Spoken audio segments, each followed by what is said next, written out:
As a unionist, the opportunity to come to the Ulster Hall is generally too good an opportunity to turn down.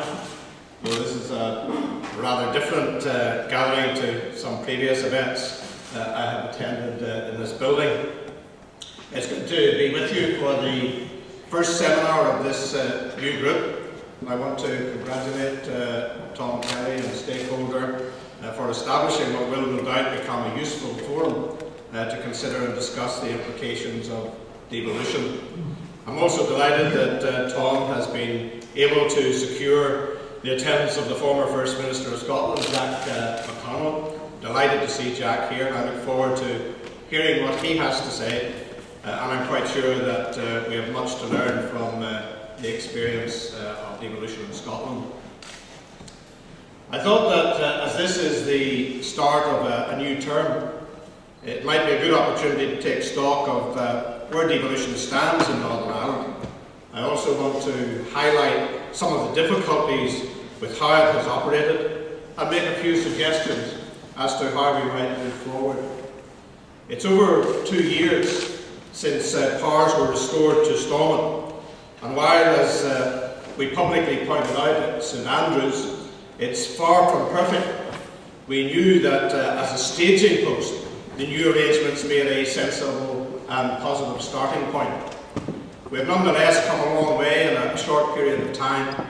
So let's reflect on the fact that Northern Ireland is enjoying its longest period of continuous devolution for almost 40 years. Today, devolution is supported by the vast majority of the people right across our community. Support for the principle of devolution is so widespread that we often forget why this is the case. As a lifelong committed devolutionist, I have no doubt that devolution offers the best way forward for Northern Ireland. It gives local people a significant role in the whole range of issues which affect our everyday lives. Decisions and priorities are set in Northern Ireland for the people of Northern Ireland. Indeed, when I delivered my first budget in 2007, I indicated that for the first time in a generation, it was made in Northern Ireland. It set a very different direction than had been followed under direct rule. But there are still some unionists who would rather have direct rule than see Sinn Féin in an executive in Northern Ireland. And some Republicans who have not yet realised that whatever they do, a united Ireland can't be delivered against the will of the majority of the people here. At an emotional level, I can understand those unionists who don't support devolution which involves Sinn Féin in an executive. But we must not make perfection the enemy of improvement. Any considered analysis demonstrates that direct rule is not and never has been in the long-term interests of unionism. But there is undoubtedly an important job to be done to persuade people of the real benefits of devolution and the dangers of direct rule.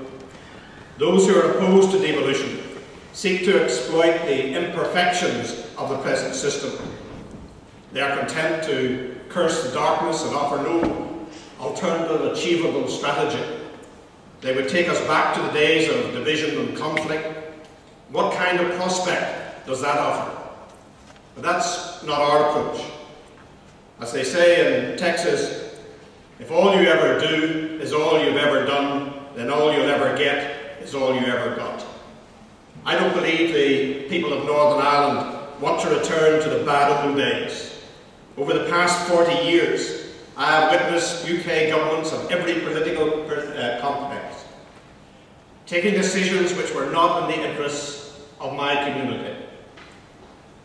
Unionists still remember the Anglo-Irish Agreement, even though it's almost a quarter of a century ago. And as a unionist, I want control over my own destiny. Devolution gives me that. But I also think that it is in the interests of the nationalist and Republican community as well that devolution does work. I don't imagine the prospect of a Tory government will be something that Sinn Féin would look forward to. And while some unionists may see the prospect of direct rule with a Conservative administration as an easy alternative to the present form of devolution, the lessons of history would not justify such an analysis, nor is it in our long-term interests. But most fundamentally, devolution is the one form of government for Northern Ireland that can work and can command cross-community support. It can provide constitutional stability and allow us to be seen to be working again and together. While Republicans aim for a united Ireland are little more than a fantasy today, and their campaign for it is unlikely to deliver much more than air miles for Gerry Adams, Unionists must also realise that having a government which only commands a bare majority of people is no recipe for stability either. That is why a form of devolution, where both Unionists and Nationalists can participate, is important for stability and prosperity. If Unionists are not in the business of making Northern Ireland work, then who will be? Devolution is good in theory, but it has also been good in practice. However, I concede that the one area where we have singularly failed has been in selling the benefits of devolution.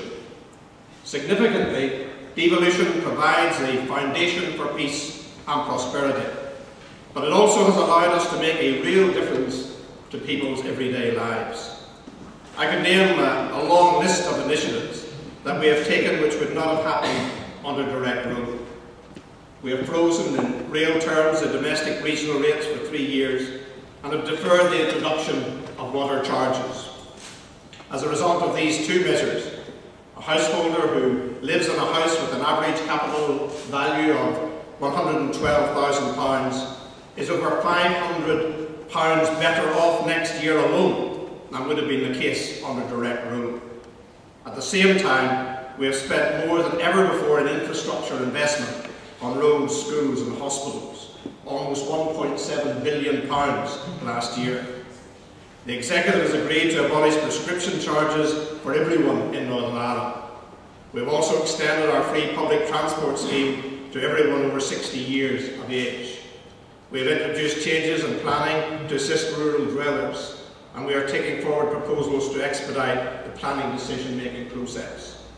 And this Executive has ensured that the poorest in our society got an additional £150 to deal with the fuel price increases last year.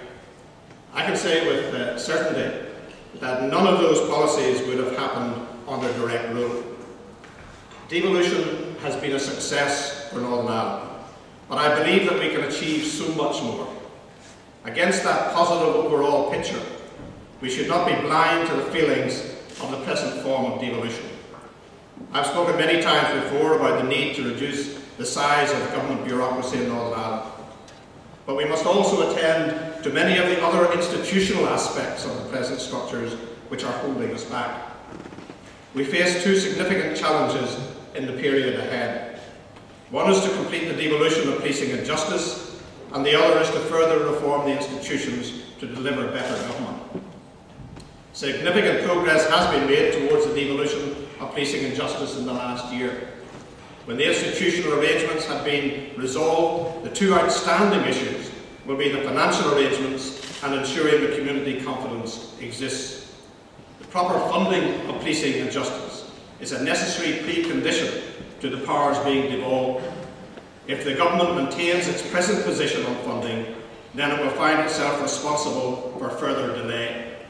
The people of Northern Ireland would not thank us if we took on functions which are not properly funded and then be forced to divert funds from health, education and housing to meet the shortfall.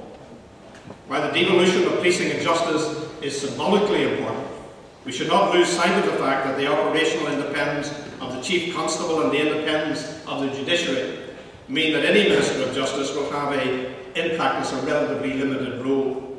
And it's hard to ignore the irony that Republicans who are so keen to have the powers devolved from London were content to